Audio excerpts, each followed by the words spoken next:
Hari ini kita bakal ngebahas tentang Christian relationship ya. Jadi lebih ke pacaran untuk anak-anak muda.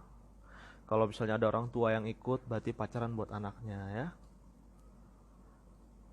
Saya percaya banyak hal yang bisa dipelajari dari malam hari ini. Welcome, selamat datang semuanya. Halo. Nah, kan benar bisa. Akhirnya. Oke, Oke, Kak. siap. Boleh? Moderatornya Eh, ya, aku sapa dulu ya. Terima kasih buat siap. teman-teman semua yang udah mau bergabung sama kita-kita di Oke, bincang-bincang ala saya. Ya, ini perdana siap. saya. Tadi Kak, sebelum Kakak masuk, tadi kan Mm-mm. saya memang ada, karena ini perdana saya siaran langsung, saya mau kasih Oke. hadiah buat penonton Mm-mm. pertama tadi, namanya Pak Wiwit, nanti bisa saya langsung DM. Buat teman-teman yang Oke. lain, ditunggu ya chat live-nya kalau ada yang mau tanya mengenai Christian relationship, boleh Mm-mm. langsung aja ditanyain. Mungkin kita dengar dulu dari Kak Jonathan. Oke. Oke. So, kita bakal bahas tentang Christian relationship ya. Ya, Nah, kalau ngomongin Christian relationship, pasti kita harus ngomonginnya based on Alkitab gitu. ya, Nggak bisa betul, kita lepasin Christian relationship dari Alkitab gitu. Yang ada nanti jadi cuman relationship biasa. Nah, betul. sebelum aku sharing, buat para teman-teman yang udah join segala macam, kalau ingin bertanya nanti di akhir di sesi, jadi supaya yang lain nggak keganggu gitu ya, nggak fokusnya Ya, masih bisa tetap dengerin, jadi betul. tetap bisa fokus dengerin. Nah, hari ini dari Kejadian 24 ayat sampai kan, Kejadian 24 ayat 62 sampai 67. Ya, saya bacakan buat kita semua. Adapun Ya, Ishak telah datang dari arah timur, arah sumur Lahar Roi. Ia tinggal di tanah Negeb. Menjelang senja, Ishak sedang keluar untuk berjalan-jalan di padang. Ia melayangkan pandangannya, maka dilihatnya ada unta-unta datang. Ribka datang melayangkan pandangannya, dan ketika dilihatnya Ishak, turunlah ia dari untanya. Katanya kepada hamba itu, siapakah laki-laki itu yang berjalan di padang ke arah kita? Jawab hamba itu, dialah tuanku itu. Lalu Ribka mengambil telekungnya dan bertelekunglah ia.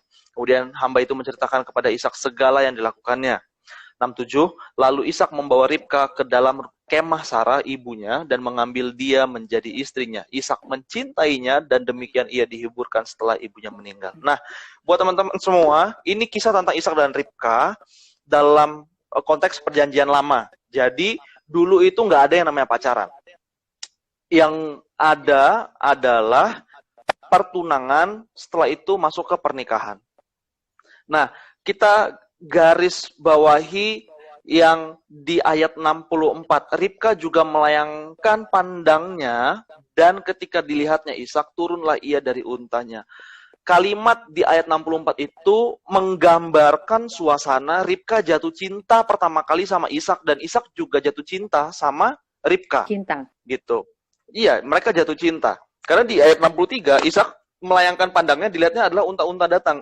Dia melihat ada seseorang di situ dengan unta-unta datang. Jadi ada cinta yang menggerakkan dua sejoli ini untuk saling bertatap-tatapan, dan akhirnya di ayat 65 si Ribka mengambil telekungnya dan bertelekunglah ia. Artinya begini, dalam perjanjian lama kalau wanita jatuh cinta terus dia bertelekung, dan apalagi dia sudah dibayar sama hambanya Abraham, dia bertelekung itu artinya sama kayak orang nikah, ada cadarnya, ada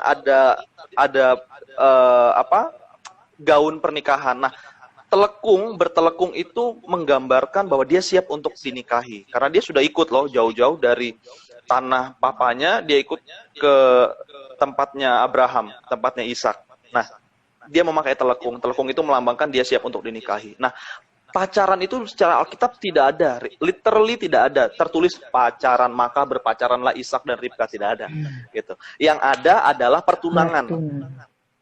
Nah, pertunangan itu tuh begini loh, pertunangan itu di Alkitab itu dimulai dengan saling suka, kemudian ada maharnya, ada komitmennya untuk memasuki masa pernikahan. Nah, itu di Alkitab. Nah, sekarang pacaran, kita hilangkan aja maharnya, tapi kita bisa ambil dengan apa? Saling suka dan komitmen sebelum masuk ke pernikahan. Nah, itu simpelnya pacaran. Jangan bingung gitu. Apakah pacaran Alkitabiah? Buat saya, yes, Alkitabiah. Gitu. Hanya saja bahasanya. Dulu tidak ada bahasa pacaran, sekarang ada yang namanya pacaran atau relationship, ya. Nah, buat saya, apa sih pacaran itu? Nah, saya berharap ini bisa memberkati kita semua. Apa sih pacaran itu? Nah, apa Ya, tuh, buat Kak? teman-teman. Nah, pacaran itu momen, ya, momen atau fase dua orang yang lagi jatuh cinta. Jadi kalau 3 orang jatuh cinta itu bukan pacaran, ya. Itu namanya cinta Segitiga. segitiga.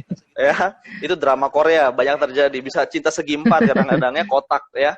Nah, jadi pacaran itu momen dua orang, pria wanita lagi jatuh cinta. Bukan pria dengan pria, bukan wanita dengan wanita. Kalau pria dengan pria itu namanya kerasukan setan, wanita dengan wanita artinya juga kemasukan nafsu yang bukan dari Tuhan, ya. Nah, jadi lanjutin aja ya. Saya lanjutin aja. Nah, lagi ada gangguan teknis. Ditunggu sebentar. Jadi saya lanjutin sebentar.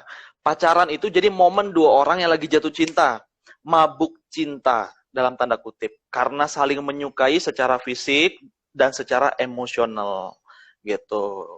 Ya, nah itu gambaran singkat tentang pacaran. Sambil kita tunggu Ibu Soraya, silakan.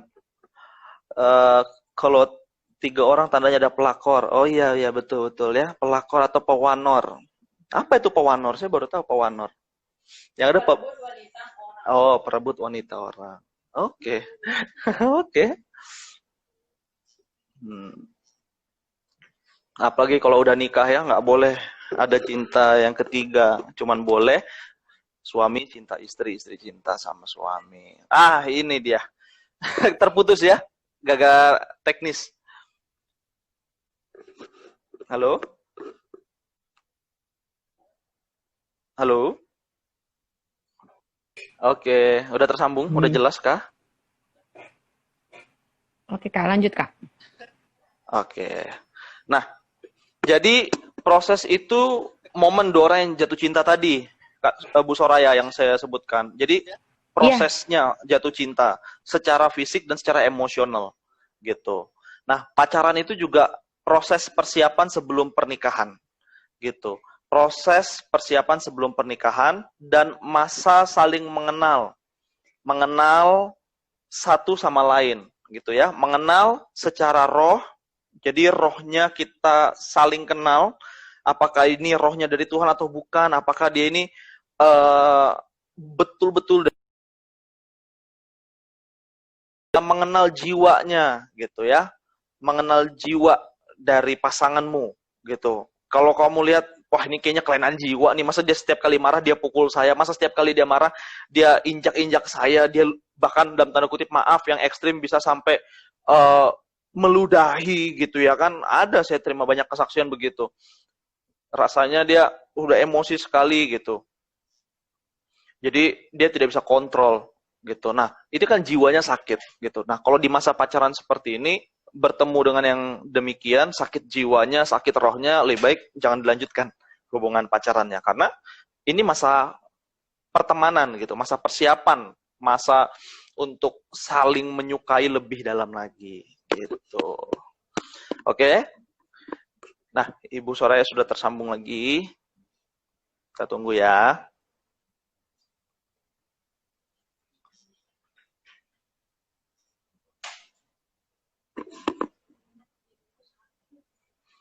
Untuk pertanyaan nanti di-keep dulu. Tunggu sampai selesai kita, nanti baru saya akan jelaskan ya. Gitu. Thank you buat pertanyaannya.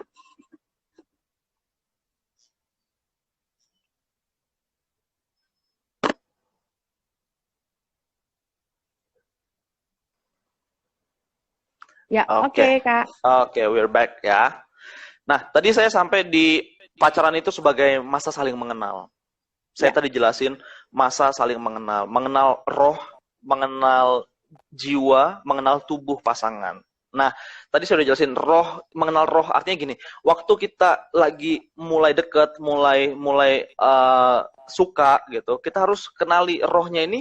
Apakah dia memiliki roh yang betul-betul dari Tuhan atau roh yang bukan dari Tuhan? Artinya begini, roh yang mencintai Tuhan atau roh yang membenci Tuhan gitu. Karena ada orang-orang yang membenci Tuhan, dia Kristen tapi dia membenci Tuhan secara tidak sadar gitu. Dia bermain kuasa gelap, dia masih simpan dendam, dia masih simpan kedengkian, ada masa lalu yang belum dibereskan. Nah, ini roh yang bukan dari Tuhan. Roh yang Tuhan inginkan adalah roh yang mencintai dia, roh yang ingin melayani Tuhan. Inilah roh yang Tuhan desire, yang Tuhan inginkan dalam orang yang berpacaran gitu ya. Nah, terus ada mengenal jiwa, yang tadi saya sudah jelasin, ada yang jiwanya sakit, dikit-dikit dia pukul, dikit-dikit dia tendang. Ini bukan dari Tuhan. Ini bukan hal yang Tuhan inginkan dalam pacaran. Kemudian ada masa saling mengenal tubuh pasangan. Nah, jangan salah tangkap. Bukan berarti saudara harus bisa test drive gitu ya, test drive harus mencobai tubuh pasangannya, enggak bukan begitu. Tapi yang maksud mengenal tubuh pasangannya ada gini, kalau misalnya dia ada sakit, kamu harus tahu riwayat sakitnya supaya nanti pas menikah kamu nggak kaget ternyata dia punya sakit itu gitu loh. Gitu. Kamu mengenal bagaimana karakter fisiknya. Oh, dia kalau misalnya terlalu dingin, kalau misalnya dia terlalu panas, dia ada alergi atau tidak. Nah, ini kan proses mengenal, proses mempersiapkan dirimu supaya kamu nggak kaget dalam pernikahan, gitu ya. Jadi ingat, jangan sampai saya bilang, Jonathan pernah bilang ini masa saling mengenal tubuh pasangan, jadi saya harus mengenal tubuhnya ya, saya harus lihat bentuk tubuhnya. Itu lu yang sesat, bukan gue yang sesat ya. Itu salah gitu, itu salah. Tapi mengenal tubuh itu artinya kita tahu, oh dia punya riwayat sakit, dia alergi ini, dia alergi itu, dan sebagainya macamnya, gitu ya. Nah, ini proses-proses yang harus kita ketahui sebelum kita menikah gitu. Waktu saya sama istri juga harus mengenal gitu, dia punya penyakit apa, dia nggak bisa tidur kalau misalnya lewat jam 12 gitu, atau mungkin dia nggak bisa kalau misalnya tidur terlalu ke kiri, terlalu ke kanan, dia harus gimana. Nah, ini kan proses saling mengenal, supaya waktu dalam masuk pernikahan nggak aneh, kok tidur pakai bantal dua gitu. Jadi nggak aneh gitu, nggak udah kayak, oh udah kita bisa ngebayangin, oh oke, itu karena kamu sakit, karena kamu kebiasaan dan sebagainya macamnya gitu ya. Gitu. Oke.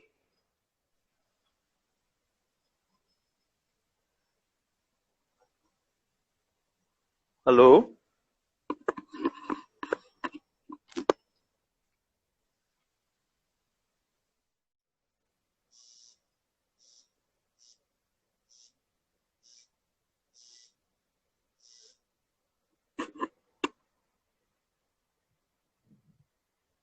Makassar. Wih, apa Kareba? Makassar. Siap.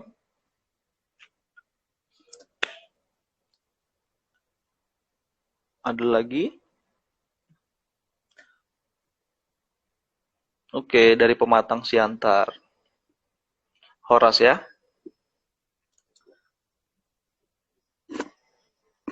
Kita sambil menunggu Ibu Soraya ya. Bekasi, wih, mantap Bekasi. Oh, dari Depok, temannya Kak Aya. Oke, welcome.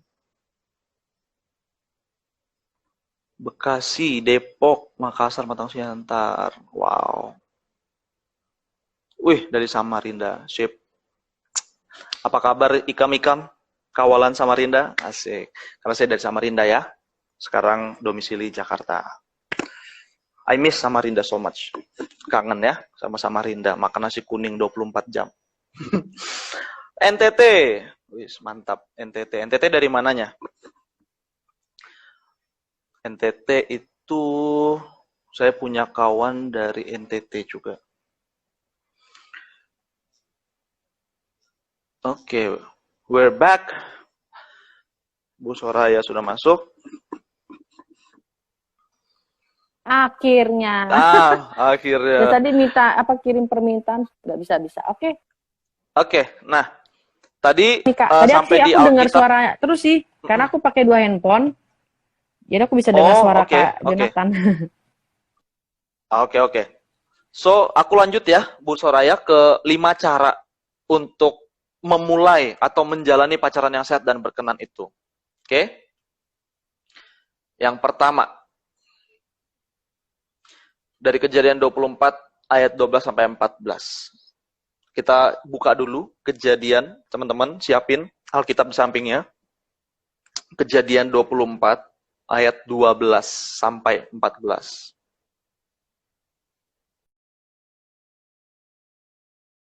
Lalu berkatalah ia, Tuhan, Allah Tuanku Abraham, buatlah kiranya tercapai tujuanku pada hari ini. Tunjukkanlah kasih setiamu kepada Tuanku Abraham. Di sini aku berdiri di dekat mata air dan anak-anak perempuan penduduk kota ini datang keluar untuk menimba air.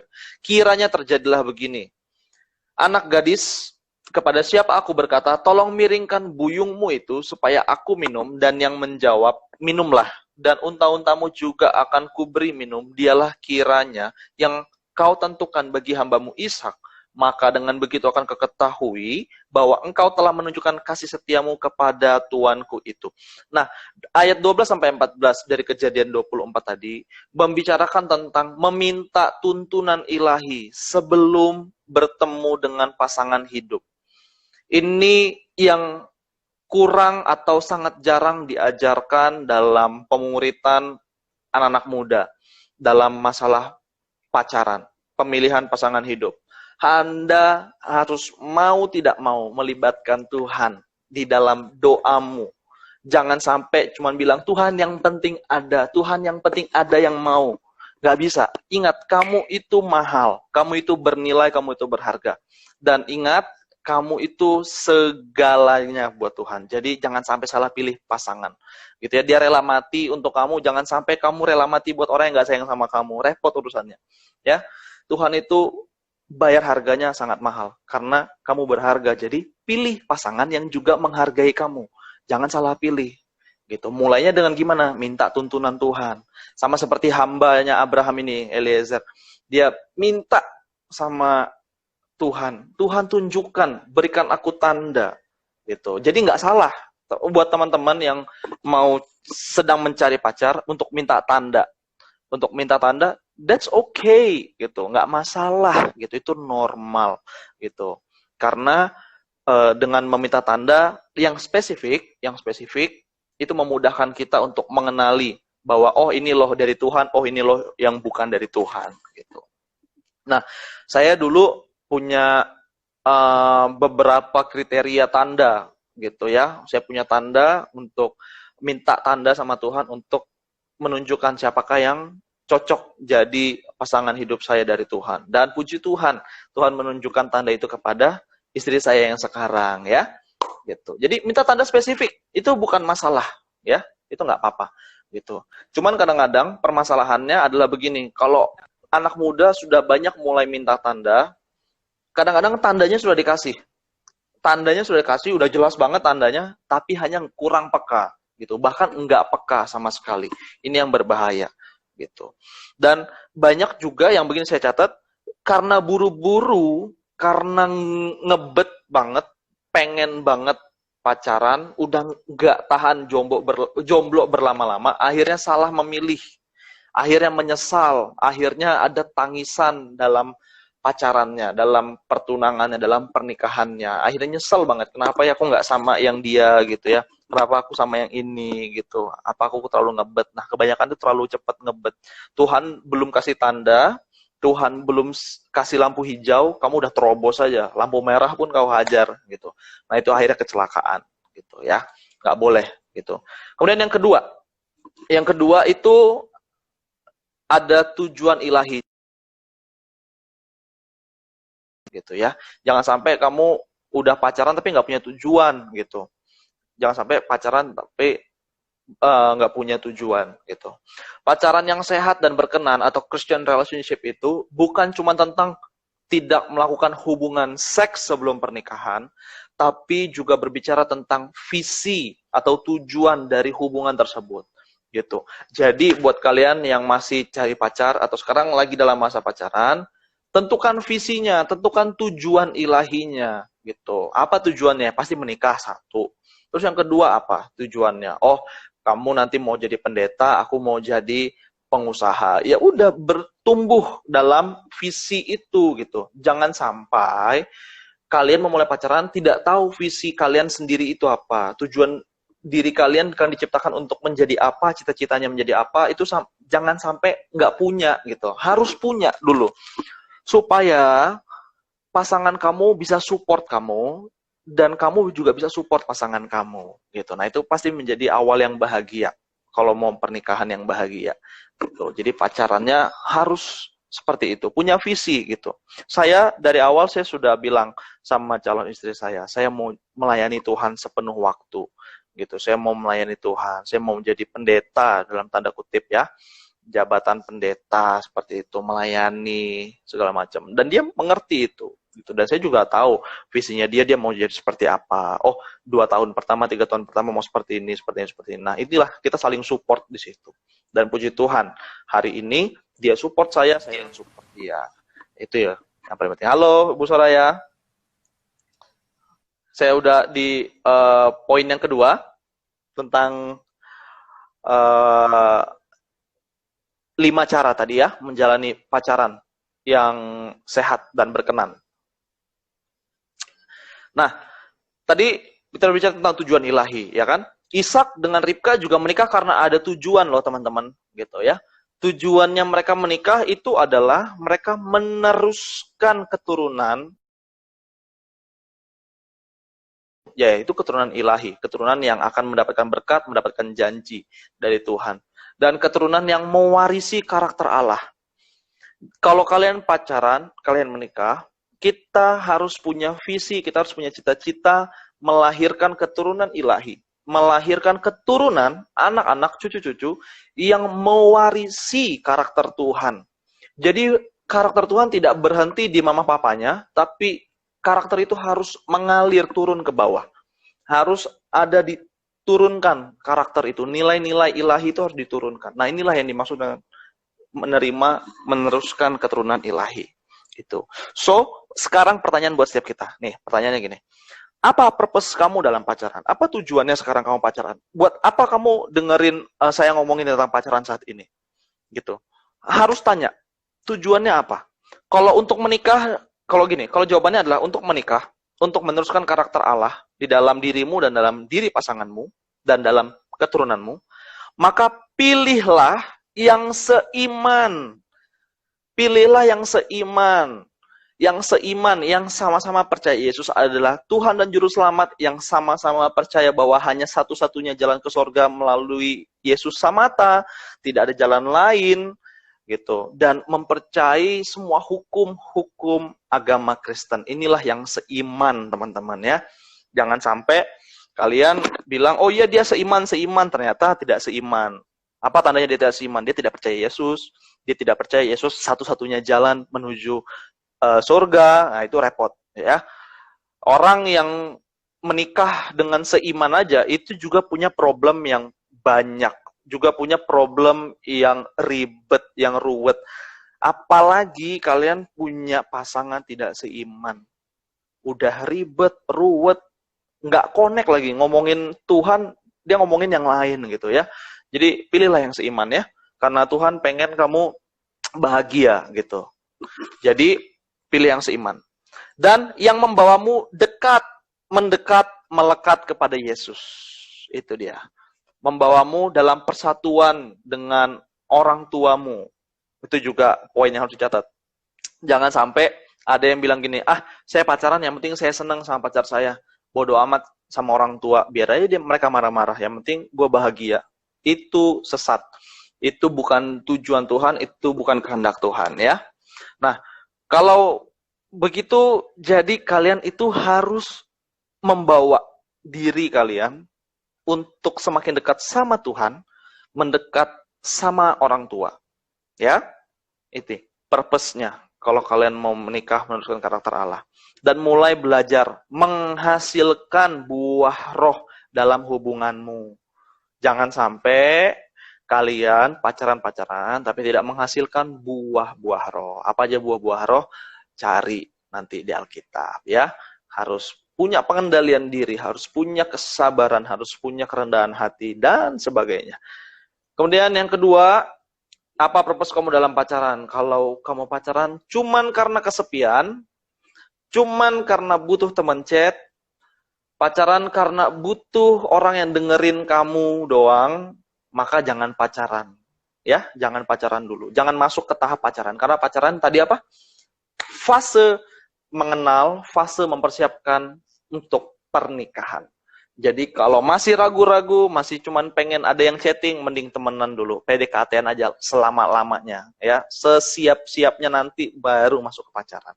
Kalau udah yakin baru masuk pacaran. Ya, bersahabat dulu, berteman dulu.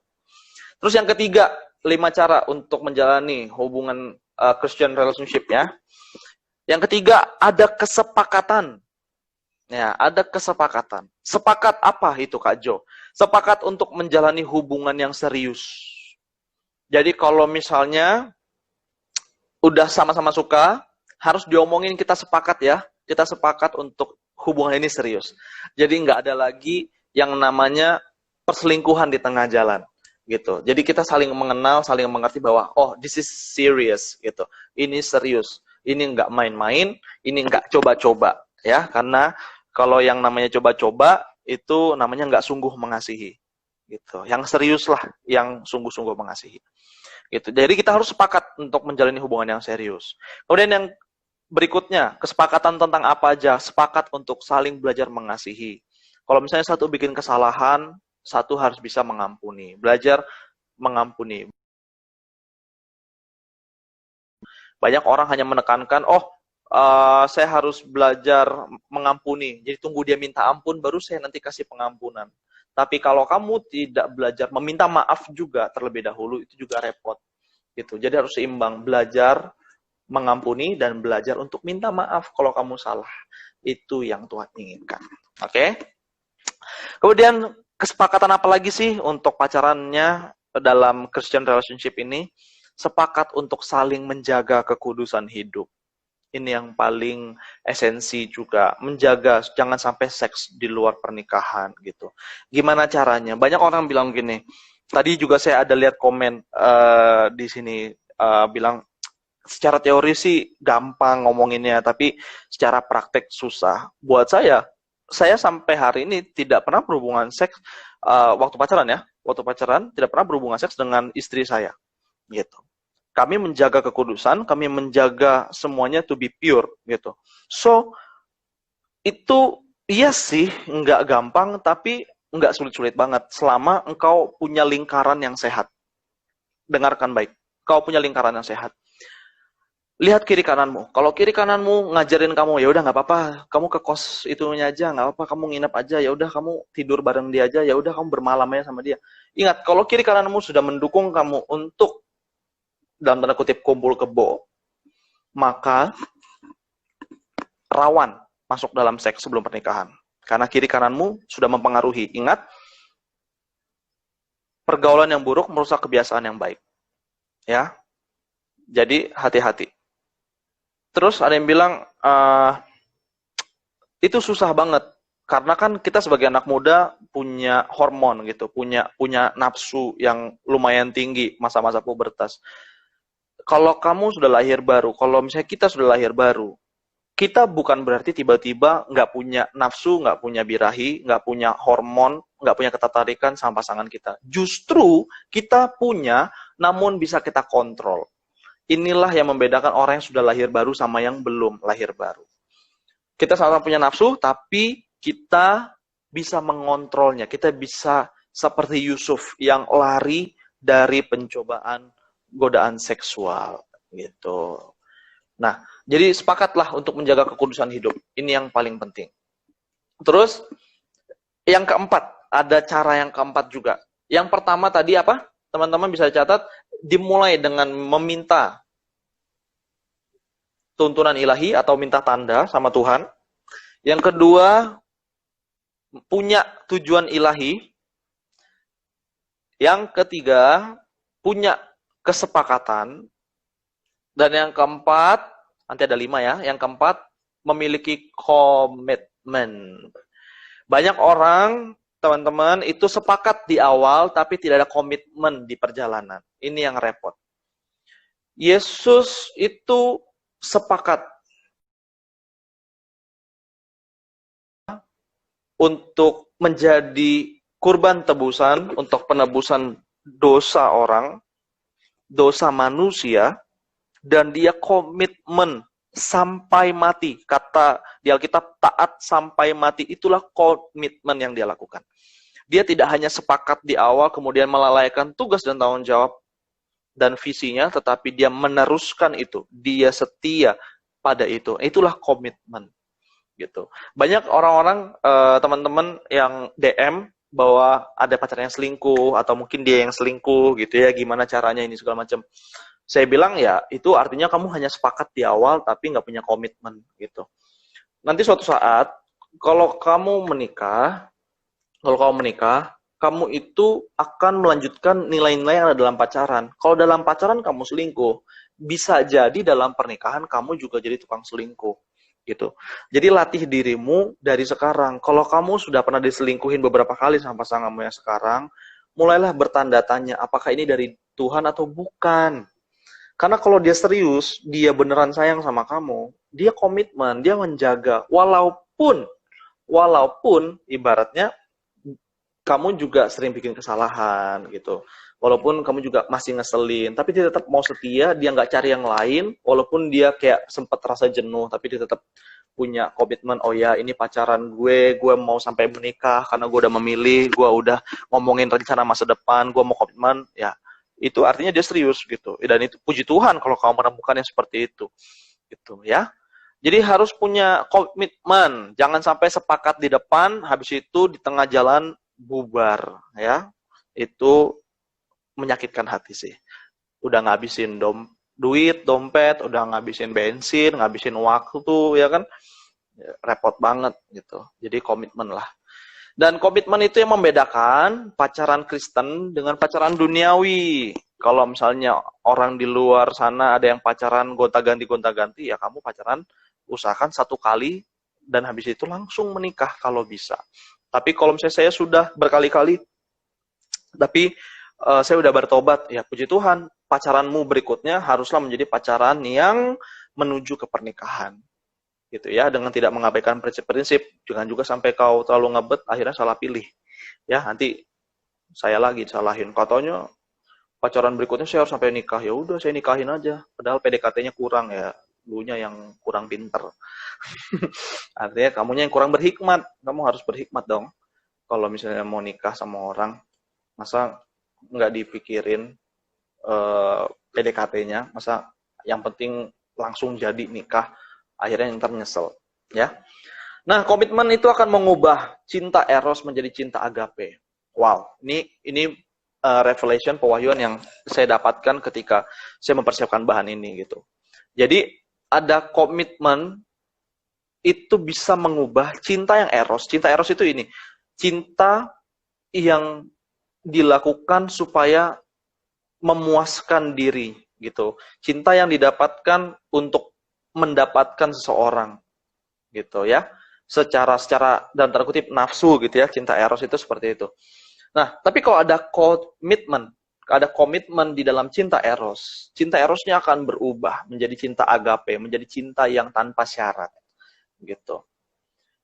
Semakin kalian sering mengampuni, semakin kalian sering bisa memaafkan pasangan kalian, dan semakin sering itulah cinta eros kalian bakal diubah menjadi cinta agape. Bukan menjadi cinta yang bodoh ya, tapi cinta agape. Cintanya tetap tanpa syarat, tapi juga menggunakan akal sehat gitu. Jangan sampai kalian bilang, oh aku udah cinta agape sama pacar aku, jadi aku ya udah tidur bareng sama dia aja. Itu namanya cinta agape, EGP jadinya, cinta EGP, cinta emang gue pikirin, itu salah ya, itu nggak boleh gitu. Sebentar ya.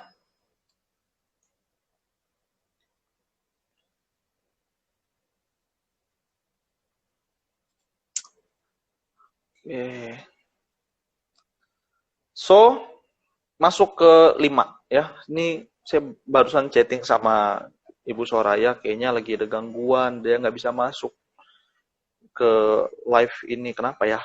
Teman-teman tolong doain dong supaya semuanya aman. Oke. Yang kelima ya, kita lanjut ya. Yang kelima. Tadi yang pertama saya ulang lagi biar nggak keskip. Jadi yang pertama, jadi gimana cara memulai atau menjalani pacaran yang sehat dan berkenan atau Christian relationship? Dimulai dengan minta tanda, minta tuntunan ilahi, terus tujuan ilahi, terus yang ketiga ada kesepakatan, yang keempat ada komitmen, yang kelima ada ketegasan. Nah, ada ketegasan. Sebentar ya.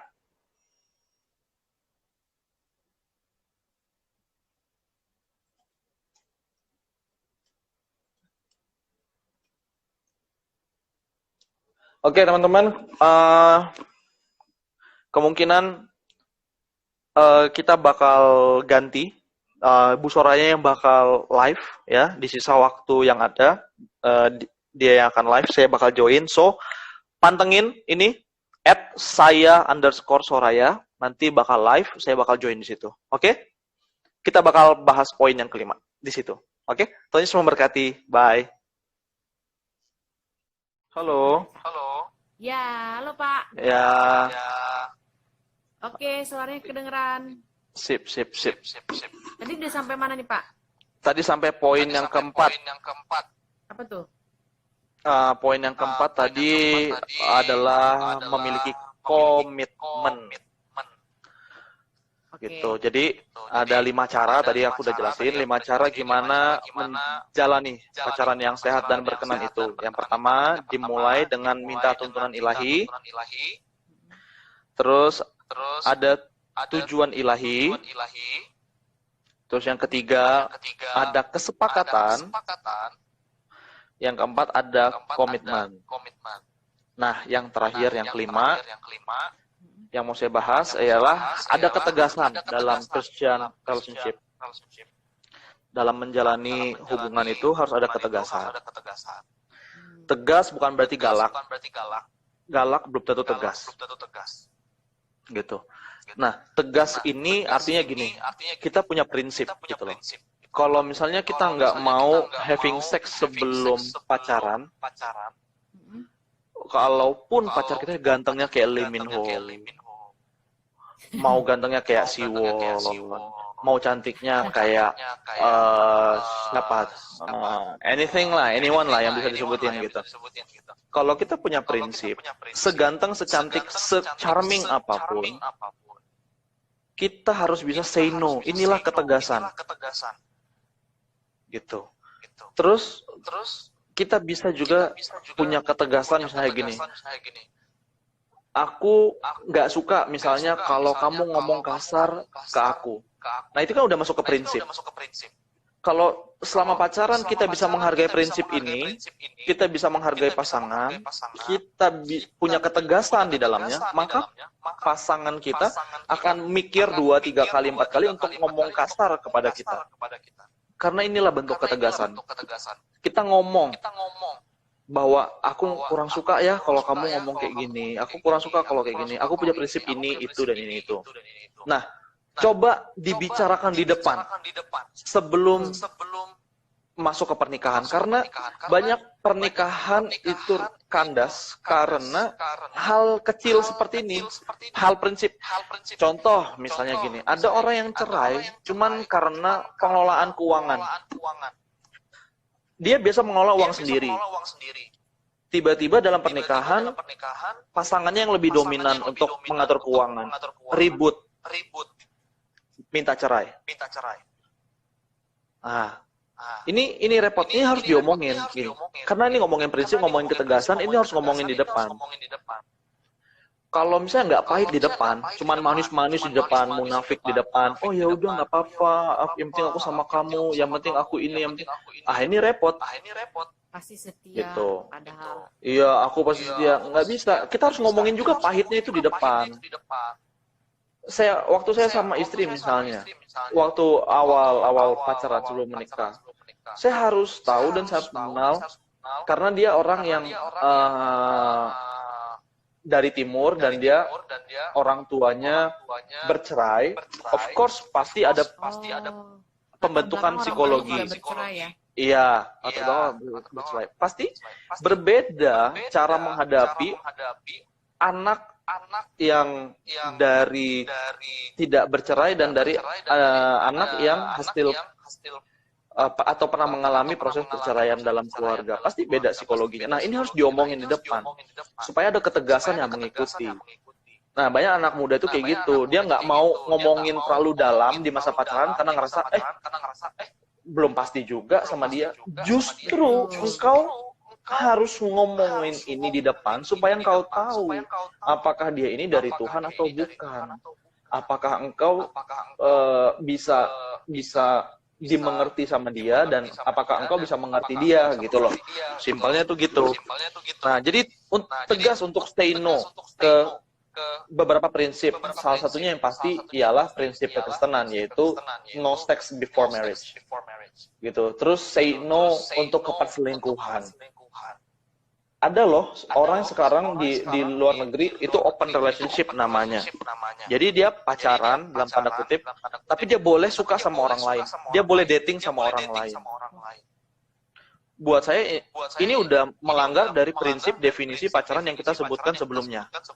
Yaitu jatuh cinta antara pria dan wanita. Hanya 2 orang saja pacaran ini, tidak melibatkan pribadi lain gitu. Kecuali ya melibatkan pribadi Yesus ya. Kalau itu pasti gitu. Tapi maksudnya manusia gitu. Kita nggak melibatkan 2 pria, 1 wanita. Ini namanya pacaran. No. Pacaran yang sebenarnya tadi kita bilang hanya melibatkan 2 pribadi. Jadi kalau ada 3 pribadi, 4 pribadi atau lebih, itu namanya perselingkuhan. Nah, inilah komitmen ketegasan harus dilakukan, harus dipelihara dari masa pacaran.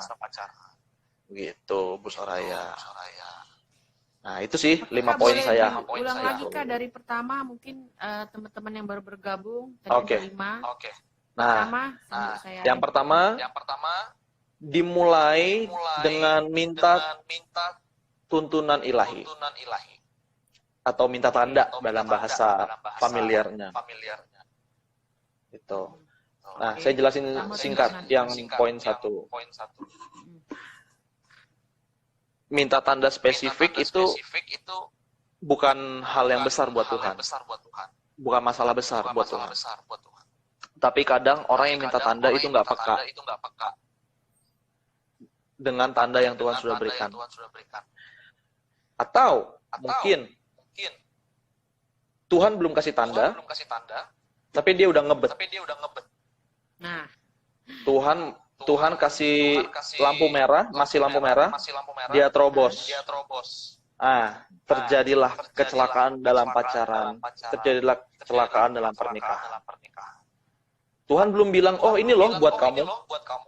Tuhan belum kasih tanda, ini loh yang aku sediakan buat kamu. Tapi main sikat aja, main hajar aja. Akhirnya penyesalan yang terjadi. Itu poin pertama. Poin kedua, tujuan ilahi. Harus punya visi, harus punya tujuan ilahi dalam pacaran, dalam hubungan. Nah, tujuan ini apa? Salah satunya pasti adalah menikah. Ya. Terus yang kedua, meneruskan karakter Allah dalam pasanganmu dan dalam dirimu. Kemudian, tujuannya yang berikutnya, membawamu dekat kepada Yesus. Membawamu dekat juga kepada orang tuamu. Bukan malah memisahkan kamu dari orang tuamu, dari hubungan orang tuamu. Gitu. Jadi harus punya purpose itu. Hubungan yang dilarang gimana tuh Kak? Nah, ini juga sering ditemui. Kalau untuk hubungan yang dilarang, saya selalu memberikan saran, jangan menikah dulu. jangan memaksakan menikah dulu, karena saya percaya betul ada kuasa berkat dari orang tua, ada kuasa berkat dari restu yang diberikan orang tua. Tanpa restu orang tua, saya sarankan tahan dulu, jangan menikah dulu. Pacaran aja dulu, PDKT dulu, sambil memperbaiki diri, sambil berdoa bersama untuk Tuhan mengubah hati orang tua. Tapi juga saya tambahin, nggak cuman berdoa, mulailah perbaiki diri kalian. Mungkin orang tuanya nggak suka karena gaya pacaran, pulang terlalu malam, walaupun dengan alasan pelayanan, segala macamnya, gitu. Nah itu nggak boleh. Itu harus kita perbaiki. Kita nggak boleh hanya menuntut perubahan dari orang tua tanpa menuntut diri sendiri dan pasangan. Kita juga harus berubah jadi lebih baik dong, Beb. Gitu. Jadi kalau nggak direstui, coba tanya dulu, Mah, Pah, kenapa nggak menyetujui hubungan ini? Nanti dari situ baru kita masuk ke konseling, baru kita nanti kasih saran-saran. Tapi sejauh ini secara garis besar sih, saya selalu bilang jangan nikah dulu aja kalau masih dilarang sama orang tua. Gitu. Betul, Kak. Saya juga dulu dilarang, Kak, sampai 5 tahun baru nikah, Kak. Nah itu gimana tuh? Coba cerita dulu, Bu. Ya, karena perbedaan usia, pekerjaan dan lain-lain wajar lah ya orang tua maunya orang tua. Tapi ya itu tadi selama kita pacaran kan kita dipantau sama orang tua, gimana pendidikannya, gimana karakter kita, apakah semakin sangar atau kita semakin lembut, semakin kita mudah diatur gitu. Pasti orang tua lihat, oh kalau anaknya selama pacaran sama dia membawa dampak yang positif, ya pasti kan itu jadi penilaian tersendiri bagi orang tua. Betul. Gitu sih. Ya puji Tuhan sih, akhirnya 5 tahun sih kami direstui dan gila. Perjuangannya 5 tahun ya. Ya anak TK lah sudah itu. Lanjut ke yang ketiga. Nah, yang ketiga dalam menjalani hubungan pacaran itu harus punya kesepakatan. Sepakat dalam hal begini. Kita sepakat bahwa hubungan ini serius. Kita sepakat bahwa hubungan ini akan menuju ke pernikahan. Saya waktu dengan istri juga sama. Waktu awal jadian kita udah step waktu menikah, yaitu 3 tahun setelah kita jadian kita akan menikah. Deal or no deal? Jadi ya, ini kesepakatan dari disetting mau 3 tahun ya. Iya. Nah, setting 3 tahun itu pun bukan karena paksaan loh.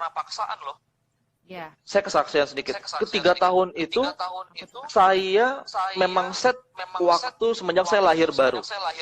Semenjak saya lahir baru saya bilang, pokoknya kalau saya pacaran berikutnya 3 tahun setelah saya pacaran saya mau nikah.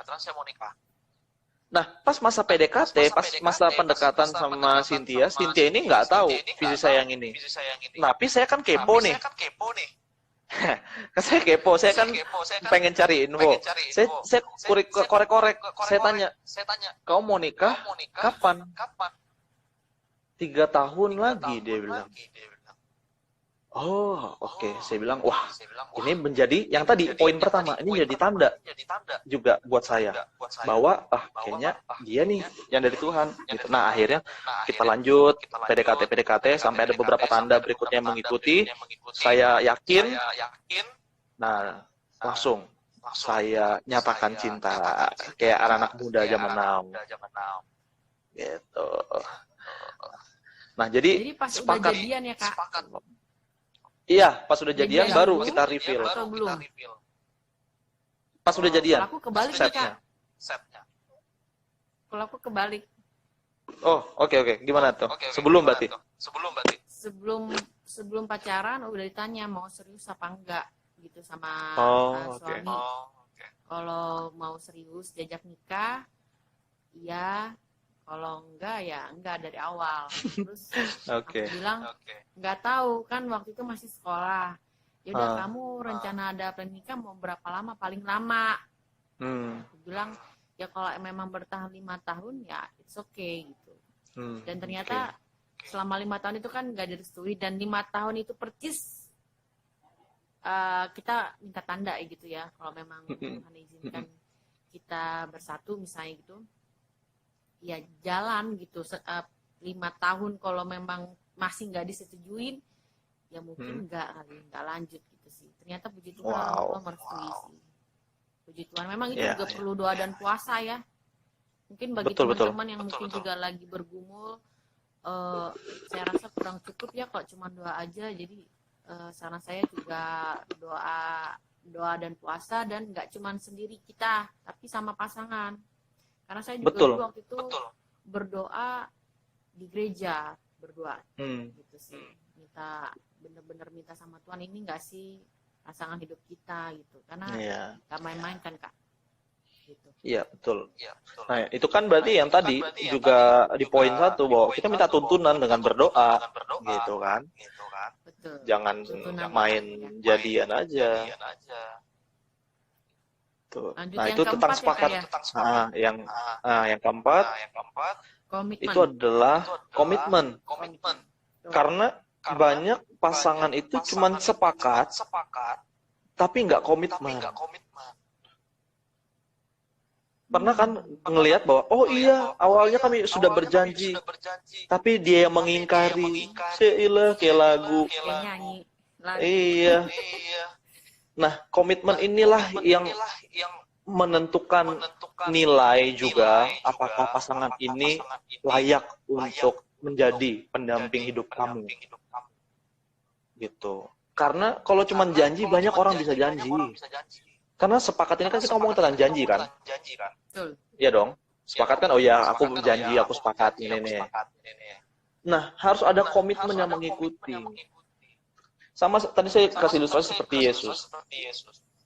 Yesus itu sepakat sama Allah Bapa untuk menjadi korban penebusan bagi umat manusia. Dan Alkitab mencatat gini, Yesus itu taat sampai mati di atas kayu salib. Itu adalah bentuk komitmen. Yesus tidak hanya sepakat di awal sama Allah Bapa, oke, aku akan menjadi manusia, aku akan menjadi korban. Tapi Yesus tidak hanya sepakat, Yesus menggenapinya. Yesus komitmen sehingga dia bilang, Eli, Eli, lama sabachthani. Dan sampai akhir itu, dia bangkit. Yang kita barusan rayakan, dan kenaikan. Nah inilah komitmen. Gitu. Kita harus belajar dari Yesus tentang komitmen. Pribadi yang luar biasa yang menjadi role model kita kalau ngomongin komitmen. Gitu. Gitu, Bu. Ya. Berarti bisa juga nggak sih Kak, kalau kita itu dilihat dari situ ya, selama masa pacaran kalau dia nggak bisa megang komitmen, bisa juga itu sebagai tanda ya? Iya, betul. Bisa jadi tanda, kayaknya dia bukan yang terbaik deh. Ya, betul. Bisa ya kalau misalnya sekali 2 kali ya, tapi kalau udah 3 kali dan berturut-turut. Nah itu. Ya, jadi gini, bukan berarti orang itu sempurna dalam memulai sebuah pacaran. Saya percaya kita semua nggak ada yang sempurna. Kita pernah bikin kesalahan. Gitu. Tapi kan bisa terlihat orang yang mau berubah karena komitmen, tapi orang dan orang yang nggak mau berubah gitu, orang yang terus-terusan nggak bisa jaga komitmen, selingkuh lah, chattingan sama yang lain lah, gitu, jalan sama yang lain lah, gitu. Nah, buat aku itu terlalu berbahaya untuk dilanjutkan ke pernikahan, karena habit yang dimiliki pada saat pacaran akan diteruskan pada saat pernikahan. Jadi kalau habit dari pacarannya udah jelek, nggak setia, suka mukulin, suka ngomong kasar, memaki pasangan, lebih baik stop right there. Jangan dilanjutkan. Gitu. Kalau diulang-ulang terus ya, ngapain gitu. Nikah kan harusnya merasakan surga di bumi, bukan neraka di bumi. Nah, itu gitu. juga banyak sih kasus terjadi ya, Kak. Misalnya mengenai kekerasan tadi, entah misalnya menampar, ya.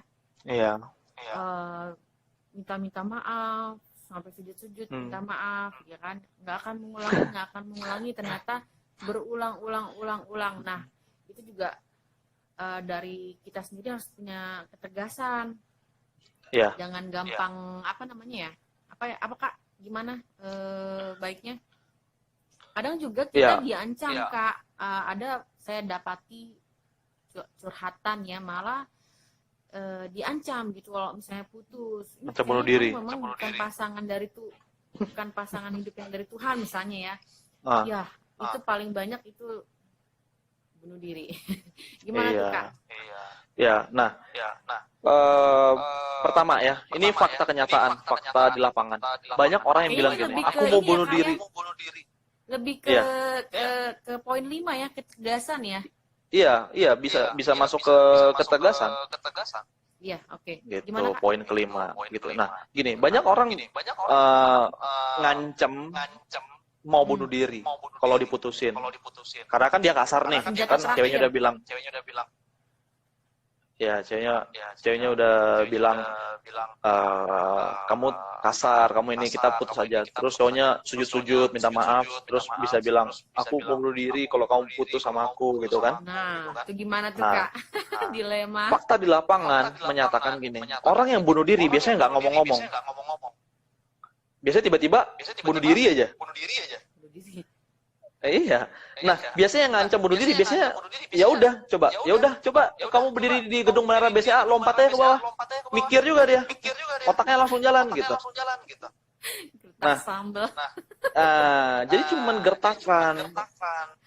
Hati-hati. Makanya kita perlu keintiman dekat sama Tuhan untuk bisa mengambil keputusan dalam hal krusial seperti itu.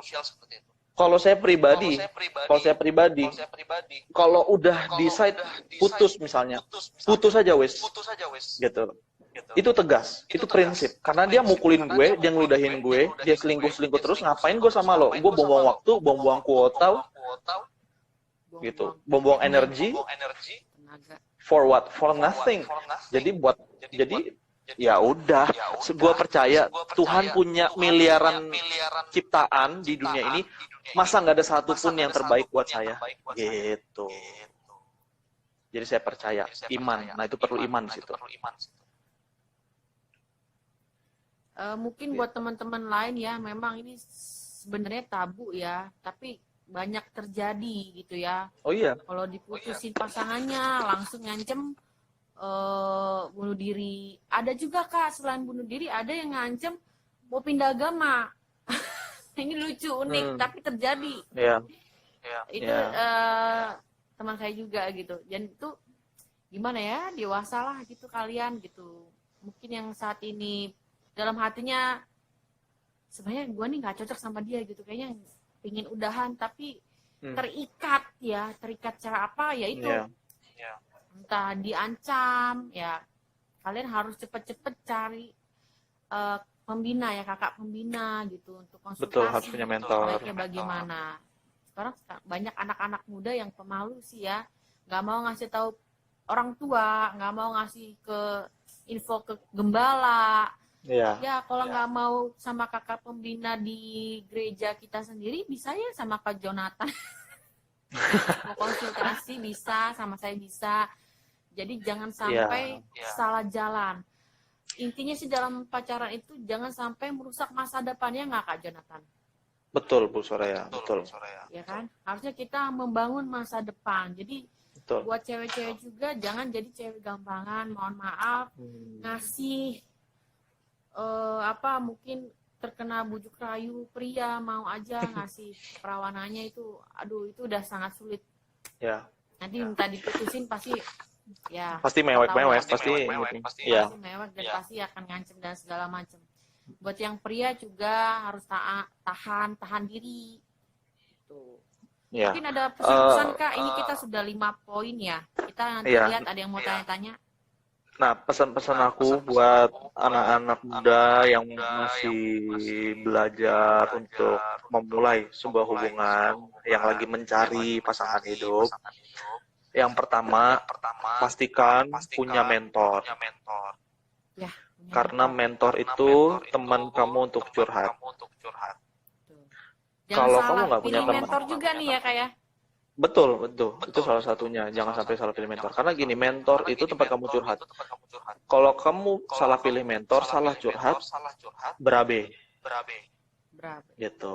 Apalagi curhatnya ke teman yang pura-pura gitu, yang munafik di depan, yang baik di depan, di belakang ternyata nusuk. Nah, itu bahaya banget. Jadi, pastikan mentor kamu ini netral, dewasa, sudah mengalami pahit getirnya hidup, ya kan? Jadi, dia bisa kasih masukan-masukan yang alkitabiah yang pasti, yang dewasa juga.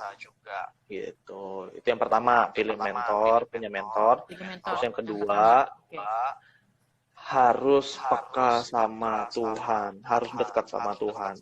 Ini dua ini deh kuncinya kalau mau punya pasangan hidup yang tepat, pacaran yang tepat.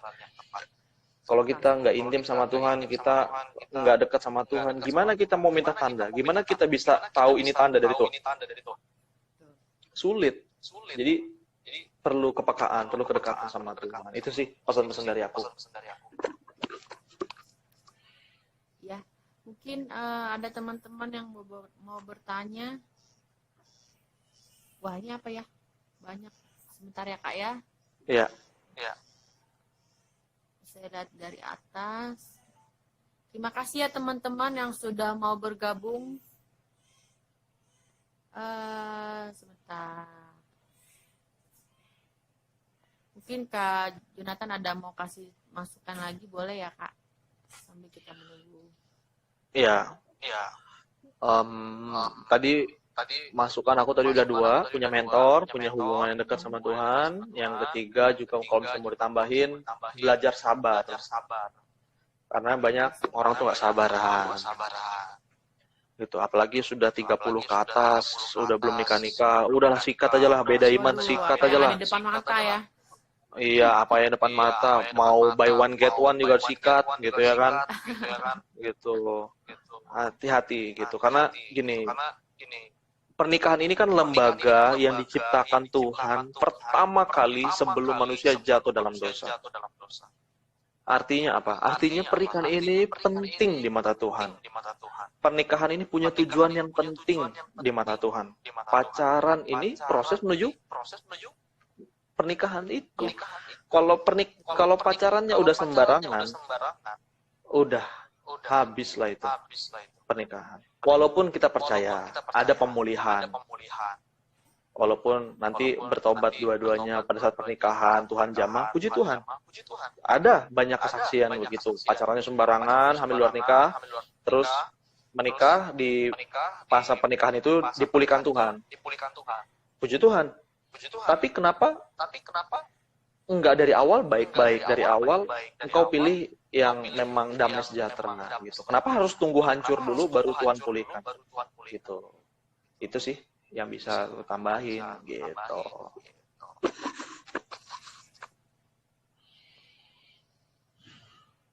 Tadi sih saya lihat yang di sebelum share langsung ini nih Kak, ada pertanyaan cuman saya lupa nih.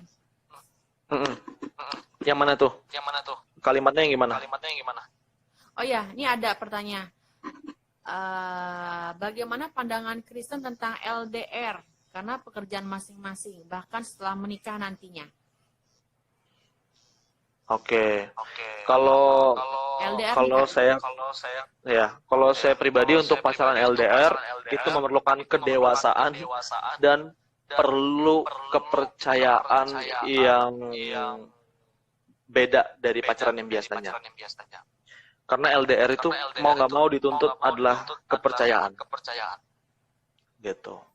Kalau kamu punya masalah dalam kepercayaan, mending jangan LDR. Itu. Yang ada nanti kamu hanya menyakiti pasangan. Gitu. LDR itu berat. LDR itu berat. Tapi kalau dua-duanya dewasa, dua-duanya nggak punya masalah trust issue, maka lanjutkan saja. Gitu. Yang penting komunikasi jalan. Karena saya percaya cinta itu dibangun dari pertama tatap mata, tatap muka, Yang kedua komunikasi. Nah, LDR kan nggak bisa tatap wajah langsung, tapi kan bisa video call, seenggaknya mengobati. Nah, ditambah komunikasi. Komunikasi aja lancar. Kalau misalnya pacar minta ngabarin, ya kabarin lah sebelum disuruh ngabarin, misalnya gitu. Ya saling pengertian. Ada timbal baliknya.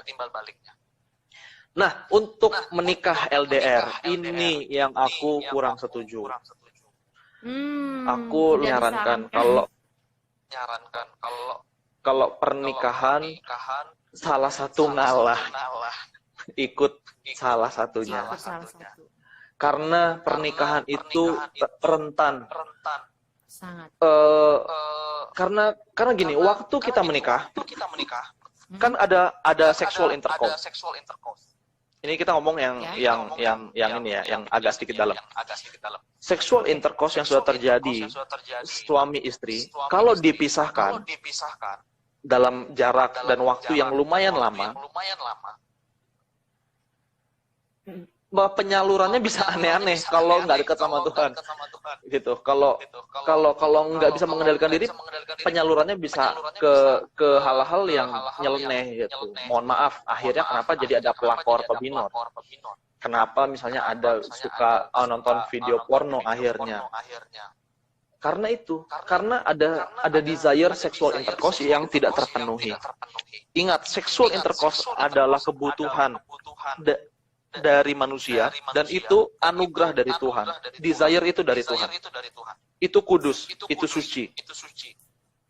Nah, tapi kalau manusianya nggak bisa contain, nggak bisa menampung desire itu dengan pengendalian diri,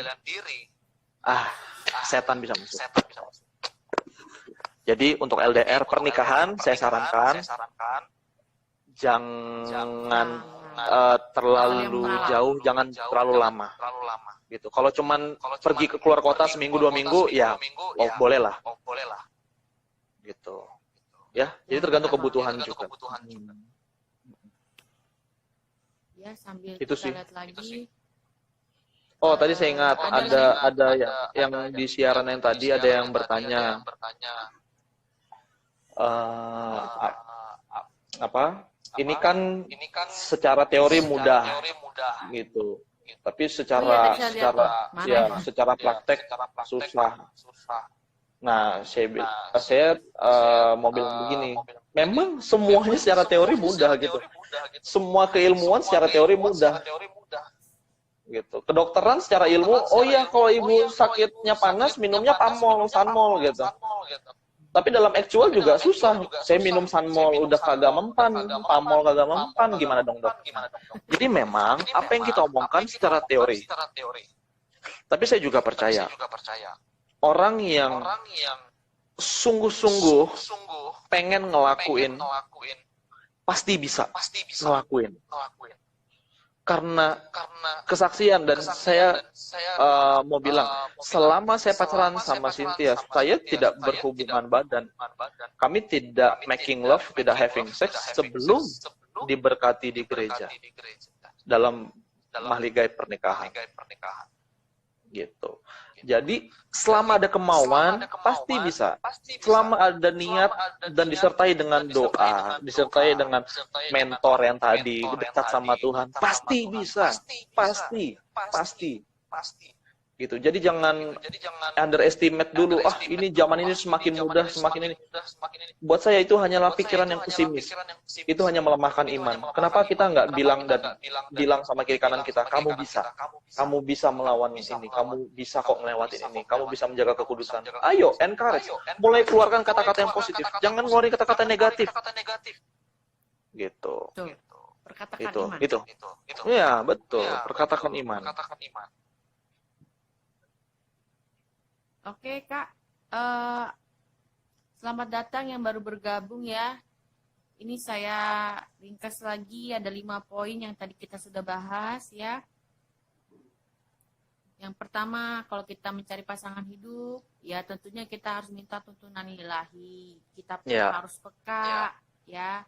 Penting tuntunan ilahi ini karena kita bisa melihat apakah dia mempunyai roh yang takut akan Tuhan atau tidak ya. Terus yang kedua adalah tujuan ilahi apa sih dalam kita berhubungan, apakah meneruskan karakter ilahi ataukah membawa dampak yang baikkah buat kita, Yes. dan lain-lain ya. Saya tes aja. Yang ketiga, poin ketiga, kesepakatan ya atau keseriusan masing-masing pasangan. Terus keempat, komitmen. Nah, ini juga komitmen mengenai kesetiaan. Yes. Dan lain-lain.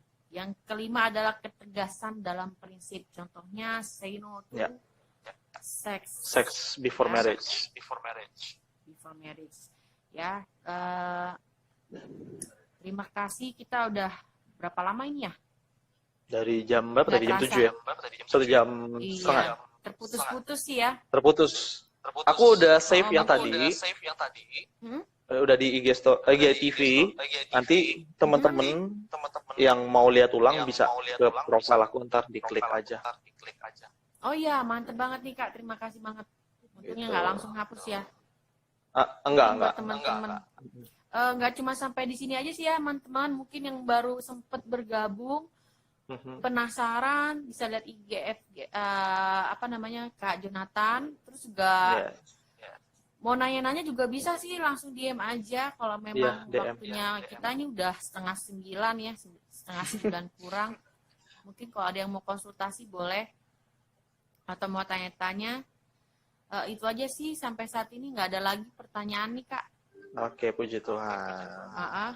Semoga jadi berkat. Terima kasih banyak buat Kak Jonathan atas waktunya, kesediaan waktunya untuk sama-sama sama saya dan teman-teman lain. Yes, siap. Terima kasih. Juga sebuah kehormatan bisa melayani bersama Bu Soraya. Awal pertemuan kita ingat nggak? 2000 berapa tuh? Saya lagi di Tamres. Tahun berapa ya itu ya? Udah lama. 2015 Bu. Karena 2014 saya nyampe Jakarta, 2015 saya lagi di Tamres, lagi nyari. Oh enggak, terakhir di gerejaku. Ya, terakhir kita ketemu di gereja. Iya. Ya, mungkin kalau Tuhan izinkan ya kita ketemu lagi. Mungkin Kak Jonathan juga bisa main ke gerejaku lagi, datang. Buat teman-teman semua, terima kasih banyak yang udah nonton, ikut bergabung, yang udah komen, yang melambaikan tangan. Tuhan memberkati. Salam kenal dari saya, Soraya. Juga khusus juga buat Kak Jonathan, terima kasih banyak ya. Mungkin next lain waktu kita boleh bincang-bincang lagi mengenai hal yang lain. Karena kemarin ini ada lebih banyak antusias anak-anak muda di grup mengenai ini sih Kak, hubungan pacaran dan segala macam. Makanya saya mau bahas ini sama Kak Jonathan. Terima kasih banget. Tuhan memberkati ya. Maju terus dalam pelayanan. Saya memberkati juga. Salam buat Kak Cynthia. Mana nih dia? Kak Cynthia lagi di dalam, dia lagi ada kerjaan sendiri lagi dia. Oh, ya salam deh buat Kak Cynthia ya. Aduh, udah lama nih nggak dengar suara yang merdunya dia. Iya. Aku pengen yang kemarin ngajak dia ini, cuma dia masih malu-malu. Ngajak worship cuma dia masih malu-malu. Oh, masih malu-malu sih. Udah sering dimimbar. Aduh. Atau nih teman-teman, kita tuh sebenarnya kita ngeliatin Kak Jonathan main gitar sama nyanyi duet bareng istrinya ya. Wes, siap. Nantilah next time. Oke deh. Terima kasih banyak ya. Kita udahan dulu ya, udah jam segini. Terima kasih buat teman-teman semua. Tuhan Yesus memberkati. Bye-bye. Bye semua.